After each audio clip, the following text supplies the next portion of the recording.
जय हिंद दोस्तों, मेरा नाम गौरी शंकर गुप्ता है और हम डिस्कस कर रहे थे unit number 5 Fourier series. This is lecture number 5 और इस लेक्चर में भी हम डिस्कस करेंगे function value at the point of discontinuity, जो कि हमने ऑलरेडी फोर्थ लेक्चर में डिस्कस कर लिया है। यहाँ पर मैंने एक और एग्जांपल लिया है। तो इस टॉपिक में बेसिकली दो तरह की डिसकंटिन्यूटी, एक तो एंड पॉइंट वाली और एक मिड पॉइंट वाली। तो एंड पॉइंट पे जब डिसकंटिन्यूटी हो तो उस एग्जांपल को कैसे सॉल्व करना है, तो वो हमने फोर्थ लेक्चर में देखा था। जो फिफ्थ लेक्चर में मैंने ये एग्जांपल 6 लिया है, इसमें डिसकंटिन्यूटी मिड पॉइंट पे आती है, तो इसलिए मैंने मिड पॉइंट वाला भी एक एग्जांपल ले लिया। और यहाँ पर एक एक्सप्रेशन भी हमें डिड्यूस करना है, वो भी हम प्रूव करेंगे। तो प्रीवियस वाला थ्योरम जो हमने पढ़ा था वो एक्चुअली में था क्या, तो हमें पता है कि कोई भी फंक्शन जो डिरिचलेट कंडीशन सेटिस्फाई करता है उसका हमें क्या मिलता है, फूरियर सीरीज रिप्रेजेंटेशन मिलता है। अगर वो डिसकंटिन्यूअस हो तो भी हमें मिल जाएगा, बट वो डिसकंटिन्यूटी फाइनाइटली मेनी टाइम्स होनी चाहिए।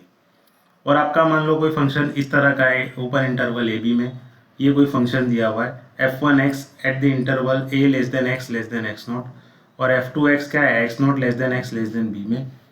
और मान लो आपके फंक्शन में एंड पॉइंट पे डिसकंटिन्यूटी आ रही है, तो उस केस में आपको क्या करना है, जो फंक्शन f ऑफ a और f ऑफ b की वैल्यू सेम होगी और उन दोनों की वैल्यू क्या होगी, the left hand right hand limit at x equals to n, left hand limit at x equals to b।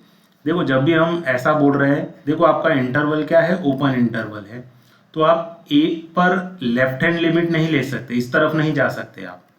तो आपको a पर कौन सी लिमिट लेनी पड़ेगी, a पर आपको राइट हैंड लिमिट लेनी पड़ेगी।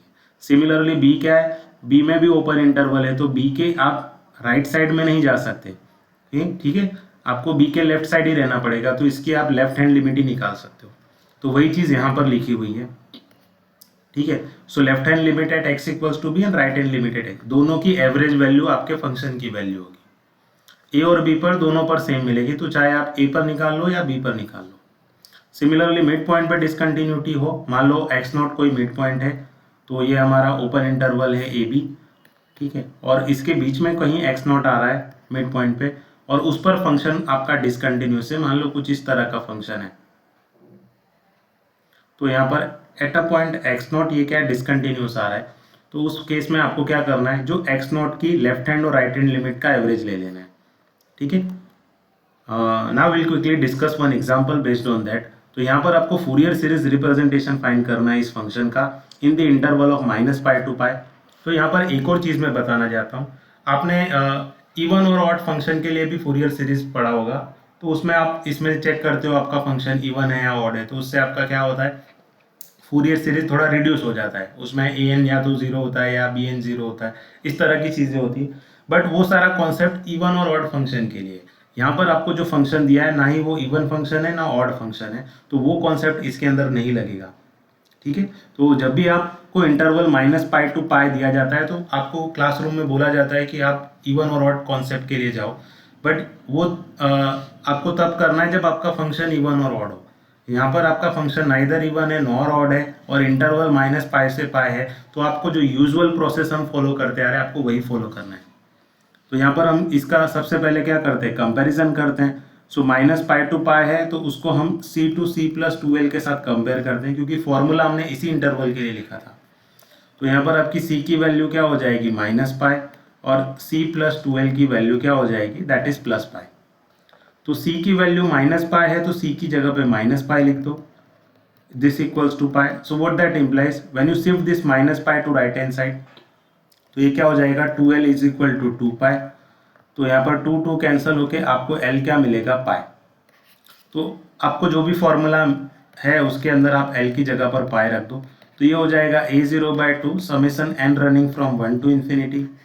तो an हो गया, l की जगह पर आप पाई रखोगे तो ये हो जाएगा cos nx प्लस bn, यहाँ भी l की जगह पर पाई रखोगे तो पाई पाई कैंसिल होके आपको मिलेगा sin nx। इसको हम बोल देते हैं इक्वेशन नंबर 1, और जब हम a0 an और bn निकाल लेंगे तो हम इस इक्वेशन नंबर 1 में रखेंगे। Now will quickly find out the value of a0। तो a0 क्या होता है हमारा, l क्या है हमारा, पाई है। देखो इंटीग्रेशन में आपको जो फंक्शन दिया है यहाँ पर, वो फंक्शन में दो डिफरेंट इंटरवल है, एक तो -π से 0 है और दूसरा 0 से π है। So will split that integral in 2 part. तो सबसे पहले आपका इंटीग्रल कहाँ से कहाँ का है, -π टू π का। फंक्शन डिफाइंड होगा अकॉर्डिंग टू द इंटरवल। सो 1/π, तो हम ये इंटीग्रल को दो पार्ट में स्प्लिट करेंगे, एक तो -π से 0 में। जब आप -π से 0 में और दूसरे में क्या रखोगे आप 0 to π, ठीक है। तो जब भी आपने -π to 0 किया है तो उस केस में आपका फंक्शन क्या था, -π to 0 में हमारा फंक्शन क्या है -π, तो fx की वैल्यू क्या हो जाएगी -π, और ये क्या हो जाएगा dx। और जब आपका इंटरवल इंटीग्रेशन का इंटरवल 0 to π है तो 0 to π में हमारा फंक्शन क्या है x है, तो आप इस वाले इंटरवल में फंक्शन की वैल्यू क्या रखोगे x dx। ये दोनों इंटीग्रेशन सॉल्व कर लो। देखो -π तो कांस्टेंट है, हमने उसको बाहर कर दिया, और 1 का इंटीग्रेशन क्या होता है x, इंटीग्रेशन की लिमिट है -π से 0, x का इंटीग्रेशन है x²/2 और इंटीग्रेशन की लिमिट है 0 to π। सो 1/π, सो -π टाइम्स, देखो x लो अपर लिमिट रखोगे, x की जगह पे 0 रखोगे तो ये 0 हो जाएगा, माइनस x की जगह पर -π रखोगे तो ये हो जाएगा -π, प्लस यहाँ पर आप x की जगह पर अपर लिमिट रखोगे तो ये हो जाएगा π²/2, माइनस x की जगह पे 0 रखोगे तो ये पूरा एक्सप्रेशन 0 हो जाएगा। So now what is our final answer 1/π। देखो ये माइनस और ये माइनस प्लस हो जाएगा, तो प्लस माइनस माइनस, तो ये हो जाएगा -π² प्लस π²/2, ठीक है। और 2 टाइम्स -π², ये क्या होगा 1/π, 2 टाइम्स -π², तो यहाँ पर आपको मिलेगा -π²/2, एक पाई कैंसिल हो जाएगा और यहाँ पर आपको मिलेगा -π/2। तो आपका ये this is what our a0। So a0 क्या मिल रहा है हमें -π/2। Similarly will quickly find out the an value and bn value also. तो यहाँ पर इंटीग्रेशन क्या है 1/l है, तो हम पहले लिखेंगे l की जगह पर पाई, और इंटीग्रेशन क्या है हमारा -π to π। fx according to the interval हम डिसाइड करेंगे, और cos यहाँ पर आप l की जगह पर पाई रखोगे तो पाई पाई कैंसिल होकर आपको मिलेगा cos nx dx। Again will split our integral into part, one is -π to 0 and the second one is 0 to π, है ना। तो देखो अब जब -π से 0 है तो आपका fx क्या हो जाएगा, तो यहाँ पर आपका fx क्या है, दैट इज -π, इसके साथ में है cos nx dx। फिर से अब 0 से पाई जब आपके इंटीग्रेशन का लिमिट है, उस केस में आपका फंक्शन वैल्यू क्या है x था, ठीक है, और इसके साथ में क्या है cos nx dx। अब इन दोनों को सिंप्लीफाई कर लो, तो 1/π को भी हम अंदर मल्टीप्लाई कर देते हैं, तो ये क्या हो जाएगा -π/π, ठीक है। इंटीग्रेशन क्या है हमारा -π to 0 cos nx dx, plus ये 1/π को सेकेंड वाले के साथ भी मल्टीप्लाई कर लो, so 1/π integral 0 to π x times cos nx dx, ठीक है। ब्रैकेट की ज़रूरत नहीं है हमें, इसको फर्दर सिंप्लीफाई करते हैं तो ये पाई पाई कैंसिल हो जाएगा, minus sine. Now integration of cos nx is what, that is sin nx/n, और इंटीग्रेशन कहाँ से कहाँ का है -π to 0 का, प्लस 1/π, इसको भी सिंप्लीफाई कर लो by integration by parts rule. So uv1 minus u'(v2) plus u'(v3), उससे हम सॉल्व करेंगे। तो सबसे पहले क्या है हमारा u क्या है, x हमारा u है और cos nx हमारा v है, तो u एज इट इज है ना, तो x as it is, integration of cos nx that is sin nx/n minus the derivative of u x dash, तो x का डेरिवेटिव क्या होगा 1, और cos nx का डबल इंटीग्रेशन। देखो एक बार हमने यहाँ पर इंटीग्रेशन ऑलरेडी निकाला हुआ है, इसी को फिर से इंटीग्रेट कर दो, तो ये क्या हो जाएगा sin nx का इंटीग्रेशन क्या होगा माइनस cos nx/n, एक n यहाँ पर ऑलरेडी था तो ये n² हो जाएगा, और इंटीग्रेशन की लिमिट कहाँ से कहाँ पर है 0 to π में। तो फर्स्ट वाले का क्या आएगा सिंप्लीफिकेशन, देखो माइनस साइन x की जगह पर आप यहाँ 0 रखोगे तो साइन 0 की वैल्यू 0, माइनस x की जगह पर यहाँ पर आप -π रखोगे तो यहाँ पर हो जाएगा साइन, यहाँ पर हो जाएगा साइन -nπ, ये क्या होता है माइनस ऑफ साइन nπ, और माइनस साइन एन पाई की वैल्यू क्या होती है -1/n। तो यहाँ पर आपको क्या मिलेगा minus times -1/n upon n। ठीक है, सो ये हो गया एक चीज़, प्लस 1/पाई। यहाँ पर आप x की जगह पर पाई रखो, तो मैं यहाँ पर x की जगह पर पाई रखता हूँ, तो यहाँ पर क्या हो जाएगा pi sine n pi by n, ये माइनस और ये माइनस हो जाएगा plus cos n pi by n square minus, अब लोअर लिमिट x की जगह पे 0 रखोगे तो यहाँ पर ये क्या हो जाएगा, x की जगह पे 0 रखोगे तो ये पूरा एक्सप्रेशन 0 हो जाएगा। ठीक है, प्लस यहाँ पर कॉस है, कॉस एन एक्स है, यहाँ पर x की जगह पे 0 रखोगे तो ये हो जाएगा कॉस 0, और कॉस 0 की वैल्यू होती है 1, तो ये क्या हो जाएगा 1/n स्क्वायर। ठीक है, सो नाउ विल सिंप्लीफाई। देखो यहाँ पर माइनस साइन 3 बार है, तो ये हो जाएगा -1/n/n प्लस 1/पाई, ये साइन n पाई है, इसकी वैल्यू 0 होती है, और कॉस n पाई की वैल्यू क्या होती है दैट इज -1/n। तो यहाँ पर आपको मिलेगा -1/n/n स्क्वायर, और यहाँ पर है -1/n स्क्वायर। ठीक है, सो यहाँ पर इसका फर्दर सिंप्लीफिकेशन क्या आएगा, यहाँ पर दोनों में अपॉन में n स्क्वायर है, तो वो हम एज इट इज रख देंगे।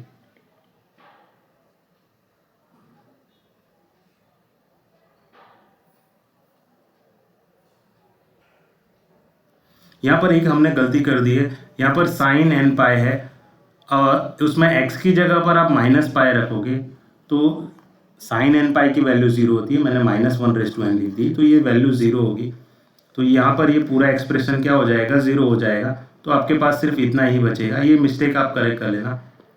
सो what is remaining now, what is remaining now,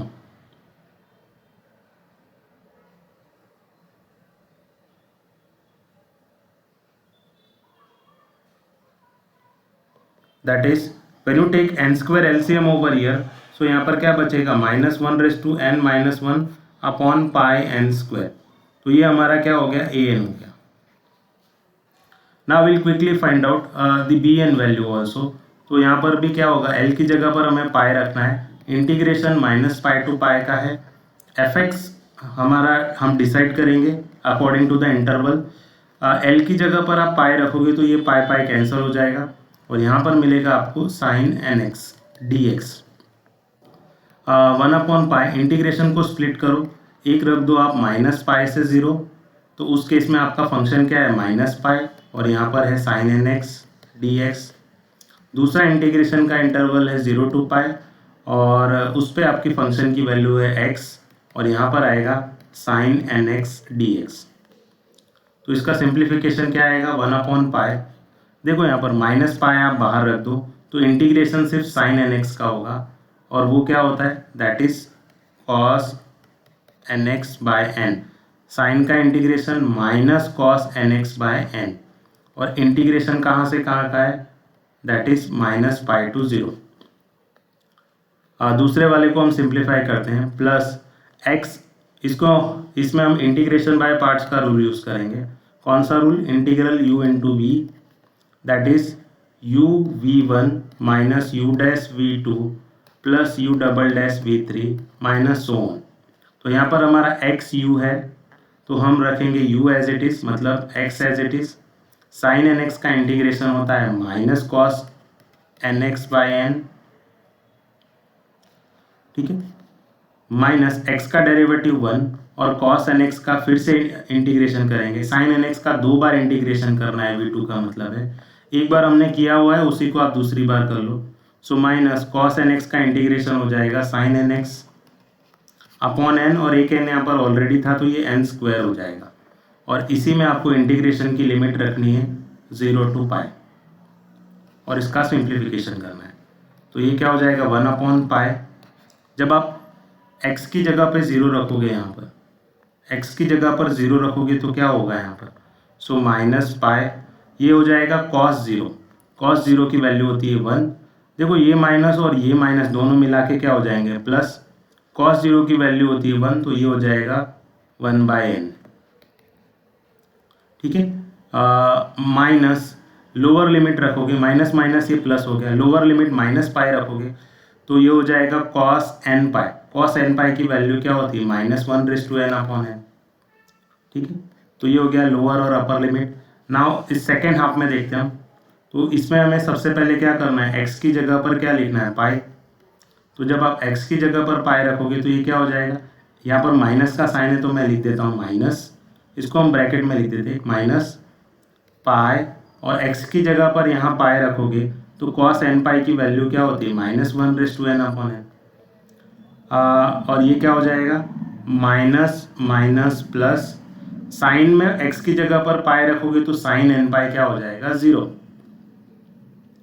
फिर हम लोअर लिमिट x की जगह पे 0 रखेंगे तो माइनस, लोअर लिमिट जब आप x की जगह पे 0 रखोगे तो ये क्या हो जाएगा, पूरा एक्सप्रेशन 0 हो जाएगा, 0 into anything is 0, minus minus plus, x की जगह पर यहाँ पर साइन है तो साइन में x की जगह पे 0 रखोगे तो साइन 0 हो जाएगा तो इसकी वैल्यू भी हो जाएगी 0। सो फाइनली हमें क्या मिल रहा है,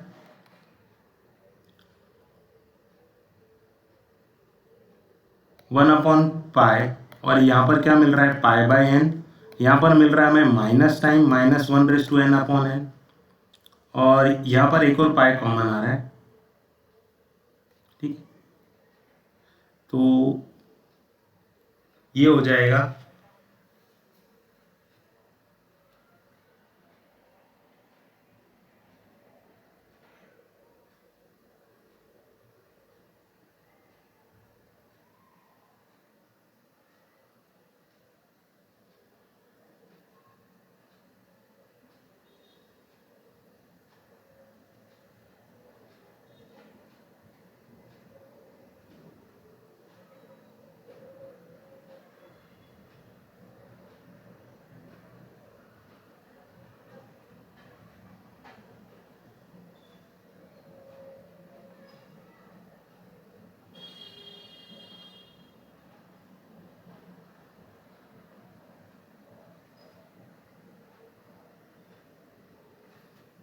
यहाँ पर एक चीज़ याद रखना, यहाँ पर एक चीज़ हम भूल गए थे करना, यहाँ पर जब हमने अपर लिमिट रखी थी 0 तो उसके अंदर पाई आया था, जब आप लोअर लिमिट माइनस पाई रखोगे तो उसके अंदर भी एक माइनस ये पाई आएगा, तो ये पाई लिखना हम रह गए थे, तो यहाँ पर आप वो लिख देना, मैं इसको अलग पेन से इंडिकेट कर देता हूँ, दिस इज व्हाट पाई, तो यहाँ पर एक पाई आएगा।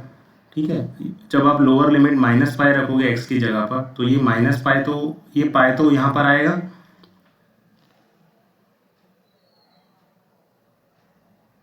ठीक है। So now will move forward, so -pi times, और यहाँ पर क्या बचा आपको -पाई टाइम्स -1/n/n, इतनी चीज़ें बची हमारे पास। ये 1/पाई अंदर मल्टीप्लाई कर दोगे तो यहाँ पर आपको मिलेगा 1/, सब में n कॉमन है, सब में n कॉमन है यहाँ पर, तो आप क्या करो इसको n एलसीएम ले लो, और पाई मल्टीप्लाई करोगे तो सब में ये पाई कॉमन है, पाई पाई पाई कॉमन है, तो इसको कॉमन लेकर इस पाई के साथ कैंसिल कर दो, तो यहाँ पर क्या बचेगा 1 माइनस -1/n माइनस -1/n, तो यहाँ पर क्या मिलेगा 1 minus 2 times -1/n, so this is what our bn. So after getting a0, an and bn, we'll substitute everything inside our equation number 1. So I'm writing here, put a0, an and bn value into equation number 1. What is equation number 1? I am rewriting it again. Fx is what? That is a0 by 2 summation n running from 1 to infinity an cos nx plus bn sin nx. So what is our a0? Our a0 is -π/2, and one more 2 is there, plus summation n running from 1 to infinity. What is our an? तो an हमने निकाला था -1/n -1/n पाई n square, और इसके साथ में है cos nx. What is our bn? So bn is 1 minus 2 times minus 1 raised to n upon n sin nx f of x. तो ये रहा हमारा F x. This is equation number 2 ना. अब हम जाते हैं हमारे कॉन्सेप्ट पर, और ये हमारा फूरियर सीरीज रिप्रेजेंटेशन है. इक्वेशन नंबर 2 ही क्या है हमारा?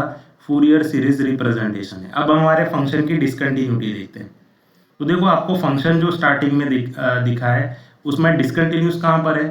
तो यहाँ पर अगर आप ऑब्जर्व करोगे तो यहाँ पर जो x इक्वल टू 0 लिखा है, यहाँ पर 0 में फंक्शन आपका डिफाइन नहीं है. देखो ये ओपन इंटरवल है, यहाँ पर लेस देन का साइन बना है, तो फंक्शन की वैल्यू 0 पे डिफाइन नहीं है. तो आपके फंक्शन में मिड पॉइंट पे डिसकंटिन्यूटी है. तो मिड पॉइंट पे डिसकंटिन्यूटी है, so according to the concept जब भी मिड पॉइंट पे डिसकंटिन्यूटी हो तो जिस पॉइंट पे डिसकंटिन्यूटी है उसका लेफ्ट हैंड और राइट हैंड लिमिट का एवरेज लेना रहता है. हमारी डिसकंटिन्यूटी कहाँ है? 0 पर है. ठीक है, क्योंकि 0 पे आपको फंक्शन वैल्यू दिया ही नहीं है, तो यहाँ पर आपकी डिसकंटिन्यूटी 0 पर है. तो हम क्या करेंगे? सबसे पहले क्या करेंगे? तो सबसे पहले हम करेंगे पुट x इक्वल्स टू 0 रख देंगे. तो पहले आप इक्वेशन 2 में x equals to 0 into equation 2, तो आप पहले इसमें x की जगह पे 0 रख लो. तो ये हो जाएगा f of 0 minus pi by 4 plus summation n running from 1 to infinity minus 1 raise to n minus 1 upon pi n square. देखो cos यहाँ पर x की जगह पे 0 रखोगे तो ये हो जाएगा cos 0 और उसकी वैल्यू क्या होती है 1. तो यहाँ पर ये पूरा 1 हो गया. देखो सेकंड में यहाँ पर साइन में आप x की जगह पे 0 रखोगे तो ये हो जाएगा साइन 0 और उसकी वैल्यू होती है 0. तो ये पूरा एक्सप्रेशन क्या हो गया? 0. तो सिर्फ इतना ही मिलेगा आपको. ठीक है, दिस इज इक्वेशन नंबर 3.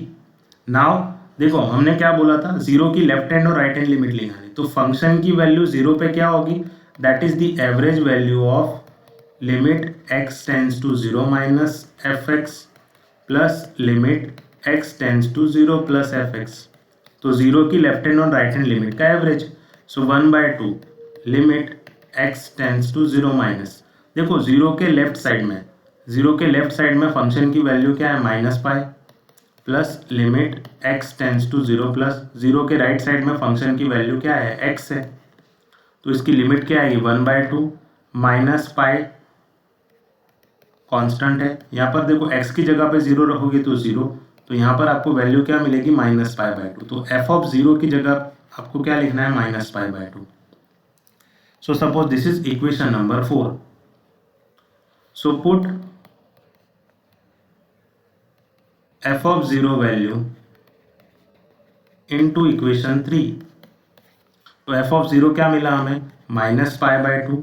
ये this equals to minus pi by 4 plus summation n running from 1 to infinity.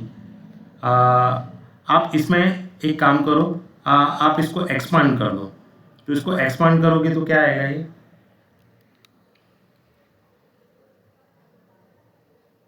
When you expand it तो ये क्या हो जाएगा? हम ये समेशन को ओपन कर देते हैं.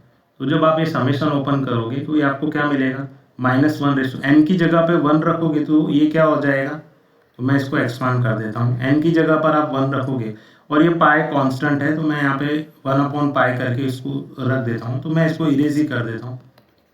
ठीक है, so that it is clearly visible.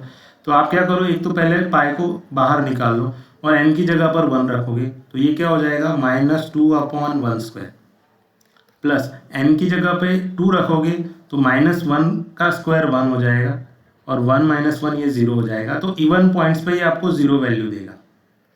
ठीक है, n इक्वल्स टू 3 रखोगे तो फिर से ये -2/3 स्क्वायर देगा. 4 रखोगे तो 0 देगा. 5 रखोगे तो -2/5 स्क्वायर. इस तरह से आपको वैल्यू देगा. तो यहाँ पर आप -π/4 को यहाँ शिफ्ट करोगे तो +π/4. सो -π/2 प्लस π/4 दिस इक्वल्स टू, देखो ये -2 भी आप सब हर एक एक्सप्रेशन के न्यूमरेटर में है तो आप कॉमन ले लो. तो यहाँ होगा -2/π. तो क्या बचा यहाँ पर? 1/1 square plus 1/3 square plus so on. तो यहाँ पर π/4 और -π/2 ये क्या होता है? Minus pi by 4. So this equals to minus 2 upon pi, और यहाँ पर क्या हो रहा है 1 upon 1 square plus 1 upon 3 square plus 1 upon 5 square plus so on. ये पाई और ये पाई मल्टीप्लाई होंगे, माइनस माइनस प्लस हो जाएगा, तो ये पाई और ये पाई मल्टीप्लाई होके हो जाएगा पाई स्क्वायर, और 2 4 8 होता है, तो ये हो जाएगा पाई स्क्वायर बाय 8. और जो एक्सप्रेशन है यहाँ पर क्या बची 1 upon 1 square plus 1 upon 3 square plus 1 upon 5 square and so on.